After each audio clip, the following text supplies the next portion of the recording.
Lumaki sina Victor at Vivian sa isang buhay na maituturing ng marami na perpekto. Nakatira sila sa isang malawak na mansyon sa isang eksklusibong subdivision. May mga sasakyan silang naghahatid sundo sa kanila, saan man nila gustong pumunta. Hindi nila kailanman naranasang magutom o kapusin sa anumang bagay na kanilang kailangan. Ang lahat ng iyon ay dahil sa kanilang amang si Don Samuel, isang kilalang negosyante na nagmamay-ari ng iba't ibang kumpanya sa buong bansa. Kilala ito bilang isang taong mahusay sa negosyo, ngunit mahigpit pagdating sa pagpapalaki ng mga anak. Matagal nang yumao ang kanilang inang si Elena dahil sa karamdaman. Bata pa lamang sina Victor at Vivian noon, kaya si Don Samuel na ang tumayong ama at ina para sa kanila. Ngunit habang lumalaki sila, napapansin nilang tila may pader na nakaharang sa pagitan nila at ng kanilang ama. Hindi ito pala salita. Bihira itong magpahayag ng damdamin. Ang pagmamahal nito ay madalas nakikita lamang sa mga bagay na ibinibigay nito at sa magandang edukasyong ipinagkaloob sa kanila. Isang gabi, nagtipon-tipon ang pamilya sa pagkainan kasama ang abogado ng kanilang ama na si Atty. Reyes. Karaniwan lamang ang usapan hanggang sa mabanggit ang patungkol sa pagpaplano ng mga ari-arian ni Don Samuel. Tahimik na kumakain si Victor nang marinig niya ang sinabi ng abogado. Don Samuel, kailangan na rin nating ayusin ang mga dokumento patungkol sa inyong estate plan. Tumango ang matanda. Nakahanda na ang karamihan sa mga detalye. Hindi maiwasang maging interesado ni Vivian. Papa, ibig bang sabihin inaayos niyo na kung sino ang magmamana ng mga negosyo ninyo? Sandaling natahimik ang lahat. Ibinaba ni Don Samuel ang hawak na kutsara bago tumingin sa kanyang mga anak. Oo, matagal ko nang pinag-iisipan yan. Napangiti si Victor. Sa isip niya, natural lamang na sila ng kanyang kapatid ang magmamana ng lahat balang araw. Ngunit ang sumunod na mga salita ng kanilang ama ay tila kidlat na bumagsak sa kanilang harapan. Huwag ninyong asahan na mapupunta sa inyo ang lahat ng aking ari-arian. Napatigil si Vivian. Ano po? Hindi nagbago ang ekspresyon ni Don Samuel. May iba akong plano para sa malaking bahagi ng aking kayamanan. Parang nanlamig ang paligid. Nagkatinginan ng magkapatid. Hindi sila makapaniwala sa kanilang narinig. Papa, kami po ang mga anak ninyo. Halos pabulong na sabi ni Victor. At kalmado namang sumagot ang kanyang ama. Alam ko. Kung ganun, bakit parang hindi kami kasama sa plano ninyo? Hindi kaagad sumagot si Don Samuel. Sa halip ay tumayo ito. Darating ang panahon at mauunawaan nyo rin. Pagkatapos ay iniwan nito ang hapagkainan. Naiwang tulala ang magkapatid. Nang gabing iyon, hindi makatulog si Victor. Paulit-ulit na umiikot sa kanyang isip ang sinabi ng ama. Hindi ba sapat ang pagiging anak namin? Sa kabilang silid naman, tahimik na umiiyak si Vivian. Habang lumilipas ang mga araw, unti-unting napalitan ng sama ng loob ang kanilang pagkalito. Nagsimula silang magtanong sa kanilang mga sarili. May nagawa ba silang kasalanan? Meron bang ibang taong mas mahalaga sa buhay ng kanilang ama? O baka naman may lihim itong pamilya na hindi nila alam? Isang hapon, habang nag-uusap ang ilang kamag-anak, sa isang pagtitipon, hindi sinasadyang narinig ni Vivian ang isang pag-uusap. Ang yaman ni Don Samuel. Siguradong may ibang mapupuntahan. Baka may taong espesyal na pinaglalaanan. Napatigil si Vivian. Parang may kung anong kumurot sa kanyang puso. Agad niyang ibinalita iyon kay Victor. At sa unang pagkakataon, iisa ang kanilang naging pasya. Hanapin nila ang katotohanan. Dahil kung hindi sa kanila mapupunta ang kayamanan ng kanilang ama, gusto nilang malaman kung sino ang tunay na pinaglalaanan nito. At doon nagsimulang mabuo ang lihim na pagsisiyasat ng magkapatid. Isang paghahanap ng sagot na maglalantad ng mga katotohanan. Mga katotohanang hindi nila kailanman inasahang matutuklasan. Mula nang marinig ni na Victor at Vivian ang patungkol sa planong pamamahagi ng kayamanan ni Don Samuel, hindi na sila mapakali. Sa bawat araw na lumilipas, lalo lamang lumalaki ang kanilang mga pagdududa. Imbes na kausapin ng direkta ang kanilang ama, pinili nilang maghanap ng sagot sa sarili nilang mga paraan. Para sa kanila, may tinatago si Don Samuel. At determinado silang malaman kung ano iyon. Isang umaga, napansin ni Victor na maagang umalis ang kanilang ama nang walang kasamang bodyguard. Karaniwan itong may kasamang driver at mga tauhan. Ngunit ng araw na yon, ay tila gusto nitong maglakbay ng mag-isa. Agad niyang tinawagan si Vivian. "Nakaalis na si Papa." Susundan ba natin? "Oo, ngayon na." Makalipas ang ilang minuto, lihim nilang sinundan ang sasakyan ng kanilang ama. Mahigit 1 oras silang bumiyahe hanggang sa makarating sa isang maliit na bayan sa labas ng lungsod. Nagtaka sila nang huminto si Don Samuel sa isang simpleng gusali. Hindi yun bahay, hindi rin hotel. Isa yung pampublikong paaralan. Mula sa loob ng kanilang sasakyan, ay pinanood nila ang kanilang ama habang nakikipag-usap sa punong guro at ilang mga guro. May mga estudyanteng lumalapit dito at magagalang na nagmamano. Ngumiti si Don Samuel sa mga bata. Isang ngiting matagal nang hindi nakita ng magkapatid. Ano naman ang ginagawa niya rito? Tanong ni Vivian. "Di ko rin alam eh." Pagkatapos ng halos 1 oras, ay muli itong umalis. Muli rin nila itong sinundan. Sa pagkakataong ito, ay huminto naman ito sa isang scholarship foundation. Maya-maya pa, ay sa isang orphanage naman. Lumipas ang buong araw na parang wala silang ibang natuklasan kung hindi ang pagiging abala ng kanilang ama sa pagtulong sa ibang mga tao. Ngunit hindi pa rin nawawala ang kanilang mga hinala. "Baka naman front lang ang lahat ng ito," sabi ni Victor. "Baka may iba pa siyang pinupuntahan." Tumango si Vivian. Hindi sila handang tanggapin na iyon lamang ang dahilan. Sa mga sumunod na linggo, paulit-ulit nilang sinubaybayan si Don Samuel. Ngunit sa bawat pagkakataon, pareho lamang ang kanilang natutuklasan. Mga paaralan, mga charity program, mga scholarship grants, mga medical mission, mga bahay ampunan. Wala silang nakitang ibang pamilya. Wala silang nakitang kabit. Wala silang nakitang lihim na anak. Habang tumatagal, mas lalo silang nalilito.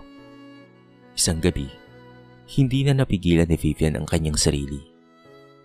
"Papa, may gusto po sana akong itanong." Nakataas ang tingin ni Don Samuel mula sa kanyang binabasang dokumento. "Ano yun, anak?" "May iba pa po ba kayong pamilya?" Nanlaki ang mga mata ng matanda. "Ano?" "Meron pa po ba kayong ibang anak?" Tahimik ang buong sala. Mabigat ang hangin. Maya-maya ay marahang ibinaba ni Don Samuel ang hawak niyang salamin. "Kayong 2 lamang ang mga anak ko." "Totoo po ba yan?" Bahagyang nasakta ng mukha ng matanda. "Hindi ko kailanman niloko ang inyong ina." Pagkatapos ay tumayo ito. At bago umalis, ay sinabi nito ang mga salitang lalo lamang nagdagdag ng misteryo sa kanilang mga isip. "Darating ang araw na mauunawaan niyo ang lahat." Muli na naman. Pareho na namang sagot. Walang paliwanag, walang detalye, walang kasagutan. Naiwan sina Victor at Vivian na puno ng tanong. Kung wala palang ibang pamilya, kung wala palang kabit, kung wala palang lihim na tagapagmana, bakit tila ayaw pa rin silang isama ng kanilang ama sa kanyang mga plano? Ano bang pagkukulang nila? Ano bang kasalanang nagawa nila upang hindi sila mapagkatiwalaan ng taong dapat sana ay unang naniniwala sa kanila? Sa gabing iyon, habang magkatabing nakaupo sa balkonahe ng mansyon, kapwa nakatingin sa kalangitan ng magkapatid. At sa unang pagkakataon, napagod silang maghanap ng sagot. "Vivian," mahinang sabi ni Victor. Ano yun, kuya? "Siguro mali ang ginagawa natin." Anong ibig mong sabihin? Huminga siya ng malalim. "Sa kakahanap natin ng dahilan, nakakalimutan na nating buhay ng sarili nating buhay."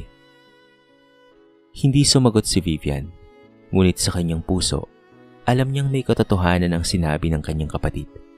At hindi nila namamalayan, yun na pala ang simula ng pagbabagong tuluyang magpapabago sa kanilang kapalaran. Matapos ang mga buwan ng paghahanap ng kasagutan, unti-unting napagtanto ni Victor at Vivian na wala silang mapapala sa kakaisip kung bakit ayaw silang pamanahan ng kanilang ama. Habang lalo nilang pinagtutuunan ng pansin ng tanong na yon, lalo rin silang hindi umuusad sa sarili nilang buhay. Isang gabi, muling nag-usap ang magkapatid sa harti ng mansyon. Tama ka, kuya. Sabi ni Vivian. Napakarami na nating oras na nasayang. Kakaisip patungkol sa mana. Napabuntong hininga si Victor. Hindi natin kontrolado ang desisyon ni Papa, pero kontrolado natin kung anong gagawin natin sa buhay natin. Sa unang pagkakataon matapos ang mahabang panahon, pareho silang nagkaroon ng iisang layunin. Patunayan sa kanilang sarili na kaya nilang magtagumpay kahit walang mamanahin. Ilang buwan ang lumipas, gamit ang sarili nilang ipon at mga natutunan sa pag-aaral. Nagtayo si Victor ng isang maliit na logistics at transport company. Naniniwala siyang lalaki ang pangangailangan sa mabilis na pagbiyahe ng mga produkto sa iba't ibang lugar. Samantala, si Vivian naman ay nagtayo ng negosyo sa paggawa ng mga processed food products. Mahilig siyang mag-isip ng mga produktong maaaring pagkakitaan at may benta sa mga supermarket. Sa simula, pareho silang puno ng kumpiyansa. Akala nila madali lamang ang lahat, ngunit mabilis silang sinalubong ng realidad. 3 buwan pa lamang ang negosyo ni Victor nang masangkot sa aksidente ang isa sa kanyang mga delivery trucks. Bukod pa roon, tumakas ang isa niyang empleyado, dala ang malaking halaga ng perang nakolekta mula sa mga kliyente. Napaupo na lamang siya sa kanyang opisina habang hawak ang ulat ng pagkalugi. Sa kabilang banda, hindi rin naging madali ang negosyo ni Vivian. May isang supplier na hindi tumupad sa kanilang kasunduan, dahilan upang masira ang malaking bahagi ng kanyang mga produkto. Nagreklamo ang ilang customers. May mga kontratang nakansela. At sa loob lamang ng ilang buwan, mabilis na nabawasan ang kanyang mga puhunan. Isang gabi, halos sabay silang umuwi sa mansyon na parehong pagod at problemado. Nagkasalubong sila sa sala. Mukhang alam na nila kaagad ang pinagdaraanan ng isa't isa. "Nalulugi ako," diretsong sabi ni Victor. Napangiti ng mapait si Vivian. Ako rin, kuya. Pareho silang natawa, hindi dahil masaya sila, kung hindi dahil pareho nilang naranasan ang hirap ng buhay na dati ay nababasa lamang nila sa mga libro. Sa gitna ng kanilang pag-uusap, dumating si Don Samuel. Tahimik itong umupo sa katapat nilang sofa. "Walang negosyong lumalaki nang hindi dumaan sa pagkalugi," kalmadong sabi nito. Hindi sumagot si Victor. Bahagya pa rin siyang may tampo. Ngunit nakinig siya. "Kapag nadapa kayo, bumangon kayo mga anak. Kapag nalugi kayo, pag-aralan ninyo kung bakit. Huwag kayong matakot na magkamali." Papa, Mahinang sabi ni Vivian. hindi po ba ninyo kami tutulungan? Sandaling natahimik si Don Samuel. Kaya naman umasa ang magkapatid na baka sa wakas ay sasagapin sila nito. Ngunit iba ang naging sagot ng kanilang ama. "Kung tutulungan ko kayo sa bawat problema, kailan kayo matututong lumaban ng mag-isa? Parang malamig na tubig na ibinuhos sa kanilang dalawa ang mga salitang iyon. Hindi na nagsalita pa si Don Samuel. Tumayo ito at dahan-dahang umalis. Muling sumama ang loob ni Victor. Pakiramdam niya ay kaya naman silang tulungan ng kanilang ama. Ngunit pinipili nitong huwag gawin iyon. Pero sa kabila ng lahat, hindi sila sumuko. Sa halip na magreklamo, mas lalo silang nagsikap. Nag-aral sila ng mga bagong estratehiya, nakinig sa mga eksperto, naghanap ng mas mabuting mga empleyado. Natuto silang mag-ingat sa bawat desisyon at habang lumilipas ang mga taon, unti-unti nilang natutunang tumayo sa sarili nilang mga paa. Hindi pa man nila alam noon na ang bawat kabiguan na kanilang pinagdaraanan ay unti-unting humuhubog sa kanila upang maging mga taong higit na matatag kesa sa dati. Mga taong hindi na umaasa sa mana, kung hindi sa sariling kakayahan upang makamit ang tagumpay. Lumipas ang 5 taon. Marami nang nagbago sa buhay ni Victor at Vivian. Ang mga problemang minsang nagpuwet sa kanila ay naging mga aral na nagpatatag sa kanilang pagkatao. Ang mga pagkakamaling minsan nilang ikinahiya ay naging gabay upang hindi na nila muling maulit ang mga iyon. Unti-unting nagsimulang mamunga ang lahat ng kanilang sakripisyo. Mula sa iisang delivery truck, naging 10 ang pagmamay-ari ni Victor. Lumawak ang sakop ng kanyang logistics company hanggang sa iba't ibang probinsya. Nakilala siya bilang isang negosyanteng may integridad at mahusay mamahala ng tauhan. Samantala, ang maliit na food manufacturing business ni Vivian ay naging isa sa mga pinagkakatiwalaang supplier ng iba't ibang supermarket at grocery chain. Dumami ang kanyang produkto at nakapagbibigay siya ng trabaho sa maraming tao. Hindi naging madali ang kanilang paglalakbay. Maraming gabi na halos hindi sila natutulog upang tapusin ang mga report at plano para sa negosyo. Maraming pagkakataon ding gusto na nilang sumuko. Ngunit sa tuwing naaalala nila ang mga pagsubok na nalampasan nila noon, lalo silang nagiging matatag. Isang umaga, habang nakatanaw si Victor mula sa bintana ng kanyang opisina, napangiti siya nang makita ang sunod-sunod na delivery trucks na may pangalan ng kanyang kumpanya. Naalala niya ang panahon na halos magsara na ang negosyo dahil sa utang. Kung sumuko siya noon, hindi niya mararating ang tagumpay na tinatamasa niya ngayon.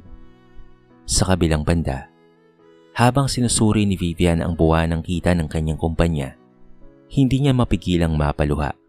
Hindi dahil sa laki ng kinita, kung hindi dahil naalala niya ang mga panahong nag-aalala siya kung papaano niyang mababayaran ang kanyang mga empleyado. Ngayon, hindi lamang ang kanyang negosyo ang lumalago, kung hindi pati na rin ang buhay ng mga pamilyang umaasa rito. Sa kabila ng kanilang tagumpay, may isang bagay na napansin ng magkapatid. Hindi man sila tinulungan ni Don Samuel sa pera, hindi rin ito tuluyang nawala sa kanilang tabi.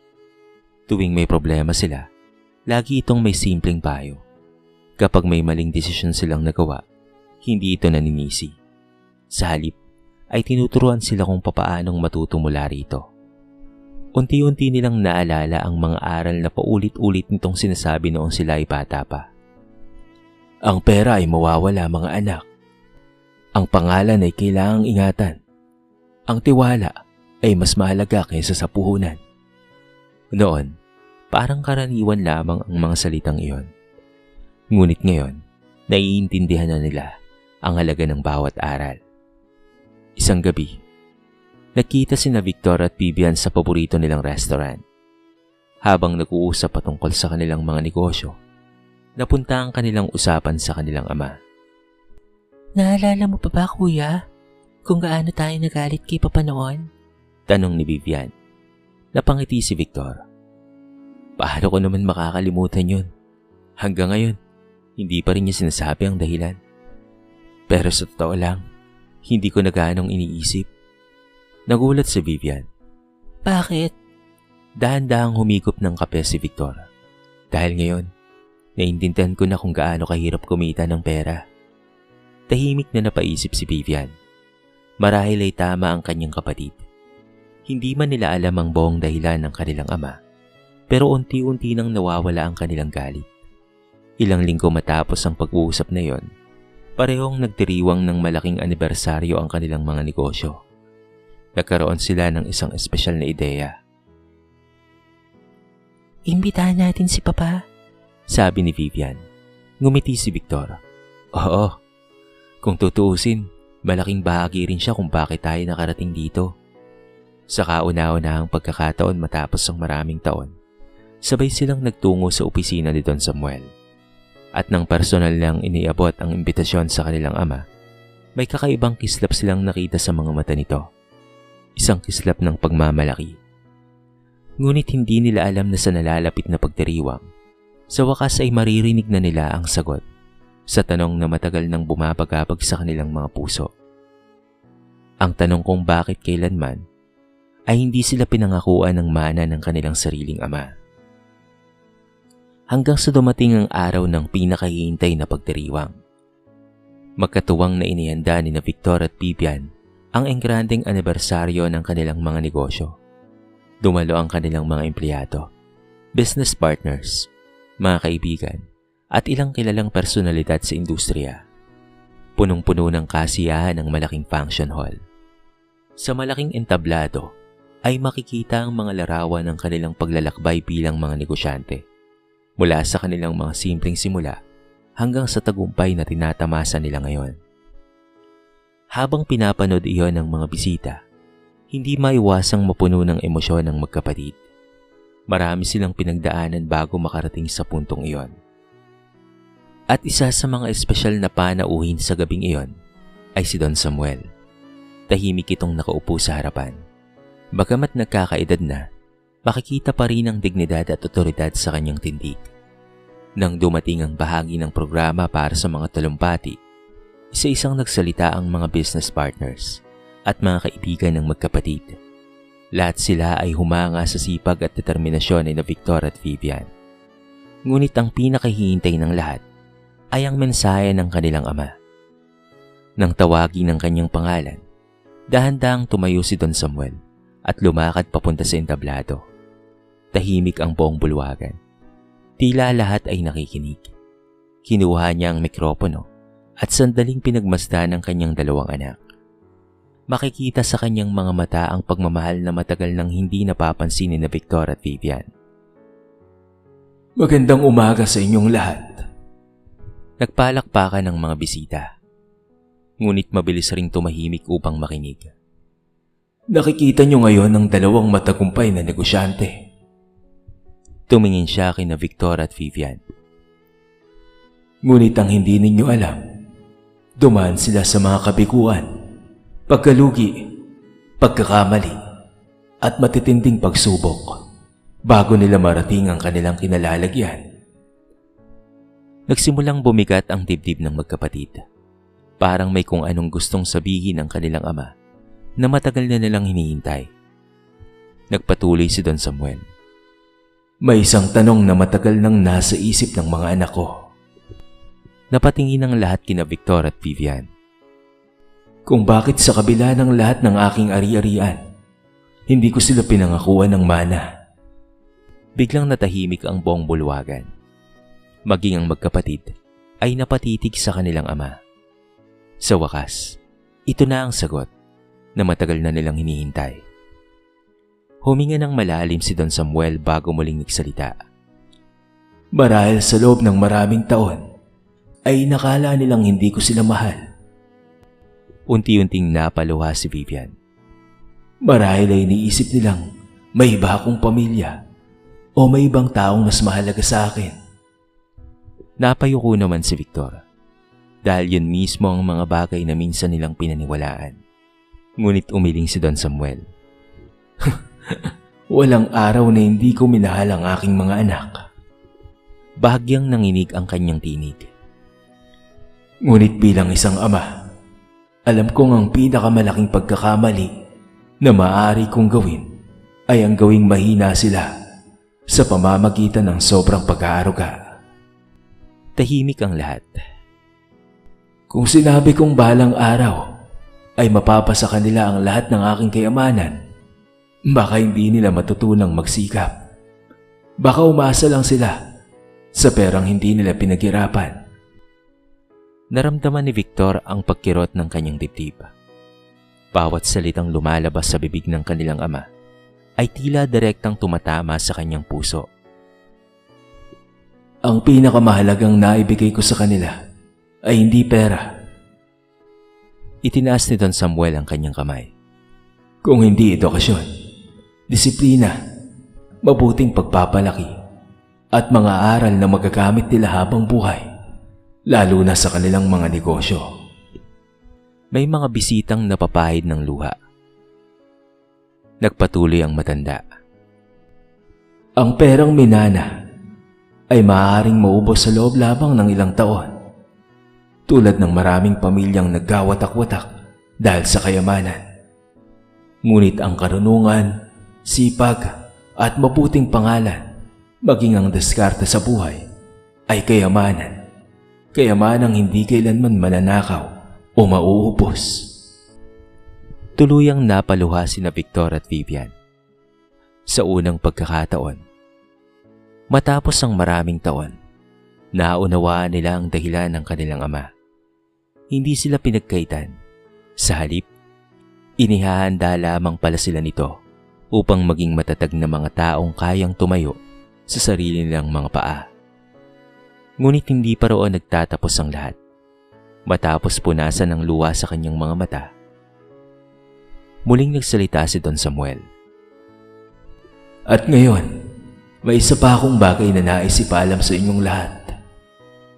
Napatingin ang buong bulwagan sa kanya, at ang susunod niyang mga salita ay lalo pang nagpabago sa buhay ng kanyang mga anak. Matapos ang makahulugang talumpati ni Don Samuel, nanatiling tahimik ang buong bulwagan. Marami ang mga naroon ang napaluwa sa kanyang mga sinabi, ngunit tila may isa pa siyang mahalagang ibubunyag. Huminga ng malalim ang matanda bago muling nagsalita. Sa loob ng maraming taon, tahimik kong pinanood ang paglalakbay ng aking mga anak. Napatingin siya kina Victor at Vivian. Nakita ko ang mga gabing hindi sila makatulog dahil sa problema sa negosyo. Nakita ko ang kanilang mga pagkatalo at pagbangon. Nakita ko rin kung papaano silang naging mas matatag sa bawat pagsubok. Napayuko ang magkapatid habang pinakikinggan ng kanilang ama. Hindi nila akalaing alam nito ang halos lahat ng kanilang pinagdaanan. Maraming beses kong gustong tumulong. Bahagyang napangiti si Don Samuel. Maraming beses ko rin gustong sagutin ang lahat ng kanilang problema gamit ang aking pera. Ngunit alam kong kapag ginawa ko ang bagay na yun, aagawin ko sa kanila ang pagkakataong matutong lumaban. Nagsimulang bumigat ang damdamin ng lahat. At ngayon, masasabi kong hindi ako nagkamali. Nagpalakpakan ng mga bisita. Ngunit para kina Victor at Vivian, mas mahalaga ang bawat salitang lumalabas sa bibig ng kanilang ama kaysa sa anumang palakpakan na kanilang naririnig. Pagkaraan ng ilang sandali, ibinahagi ni Don Samuel ang kanyang huling desisyon patungkol sa kanyang kayamanan. Ang malaking bahagi ng aking mga ari-arian ay ilalaan ko sa isang scholarship foundation. Nagkaroon ng bulungan sa paligid. Isang foundation na tutulong sa mga kabataang may pangarap, ngunit walang kakayahang makapag-aral. Muling tumingin ang matanda sa kanyang mga anak. At nais kong kayong dalawa ang mga siwa rito kapag wala na ako mga anak. Tuluyang napaluwa si Vivian. Ngayon ay nauunawaan na niya. Hindi pala para sa ibang pamilya ang yaman ng kanilang ama. Hindi rin para sa kung sino mang kabit o lihim na tagapagmana. Ito pala ay para rin sa kanila at para sa mas maraming buhay na mabibigyan ng pagkakataong umasenso. May bahagi pa rin ng aking mga ari-arian na mapupunta sa inyong mga anak at sa inyong magiging pamilya. Pagpapatuloy ni Don Samuel. Ngunit hindi yon ang pinakamahalagang maiiwan ko. Pagkatapos ay sinabi niya ang mga salitang habang buhay nilang dadalhin sa kanilang mga puso. Ang tunay na pamana ng isang magulang ay hindi nasusukat sa laki ng perang may iwan niya, sapagkat ang tunay na pamana ay ang pagkakataong nahubog niya sa kanyang mga anak. Hindi na napigilan ni Victor at Vivian ang kanilang emosyon. Tumayo sila mula sa kanilang mga upuan at lumapit sa kanilang ama. Sa harap ng lahat ng bisita, mahigpit nila itong niyakap. Patawad po, Papa. Umiyak na sabi ni Vivian. Pinagdadahan po namin kayo, dagdag ni Victor. Ngunit ngumiti lamang si Don Samuel. Ako rin, humihingi ako ng tawad sa inyong mga anak. Nagulat ang magkapatid. Hindi ko kaagad ipinaliwanag ang dahilan ko. Siguro kung naging mas bukas ako sa inyo, hindi ninyo kailangang magdala ng sama ng loob sa loob ng maraming taon. Pero kayo lang rin naman ang iniisip ko, mga anak. Sa gabing iyon, tila tuluyang naghilom ang sugat na matagal nang namagitan sa kanilang pamilya. 3 taon pa ang lumipas. Mapayapang pumanaw si Don Samuel habang natutulog sa kanyang silid. Masakit ang pagkawala ng kanilang ama, ngunit wala ng galit o tampo sa puso ni Victor at Vivian. Sa kanyang libing, daan-daang tao ang dumalo. May mga negosyante, may mga empleyado, may mga dating scholar na natulungan niyang makapagtapos ng pag-aaral. Nang oras na para magbigay ng mensahe, tumayo si Victor sa harap ng lahat. Pinagmasdan niya ang larawan ng kanilang ama. Bago ito nagsalita. Noon, akala namin ang mana ay pera, lupa at mga negosyo. Bahagyang nanginig ang kanyang tinig. Ngunit ngayon, alam na namin na ang pinakamahalagang iniwan ni Papa ay ang kakayahang tumayo sa sarili naming mga paa. Kasunod niyang nagsalita si Vivian. Ang perang minana ay maaaring maubos. Pinanasa niya ang kanyang mga luha. Ngunit ang karunungang itinuro ng isang magulang ay habang buhay na gabay. Pagkatapos ng libing, ipinagpatuloy ng magkapatid ang Scholarship Foundation na pinasimulan ng kanilang ama. Taon-taon ay daan-daang kabataan ang kanilang natutulungan upang makapag-aral at magkaroon ng mas magandang kinabukasan. At sa bawat estudyanteng kanilang natutulungan, para bang buhay pa rin ang diwa ni Don Samuel. Dahil sa huli, napatunayan ni Victor at Vivian na ang pinakamahalagang mana ay hindi nakatago sa bangko, hindi nasusukat sa dami ng ari-arian, at hindi nakikita sa mga titulo ng lupa, kung hindi nasa mga aral, pagpapahalaga at karakter na iniwan ng isang magulang sa kanyang mga anak. Sa kwentong ito ay marami tayong mapupulot na aral. Ang tunay na pagmamahal ng magulang ay hindi nasusukat sa laki ng perang iiwan niya, kung hindi sa mga aral at pagpapahalagang itinuturo niya sa kanyang mga anak. Ang kayamanang hindi pinaghirapan ay madaling maubos, ngunit ang karunungan, disiplina at mabuting pagkatao ay kayamanang habang buhay na magagamit. Hindi lahat ng desisyon ng magulang ay agad na naiintindihan ng mga anak. Minsan, ang mga bagay na tila masakit o mahigpit ay ginagawa upang ihanda sila sa mas matatag na kinabukasan.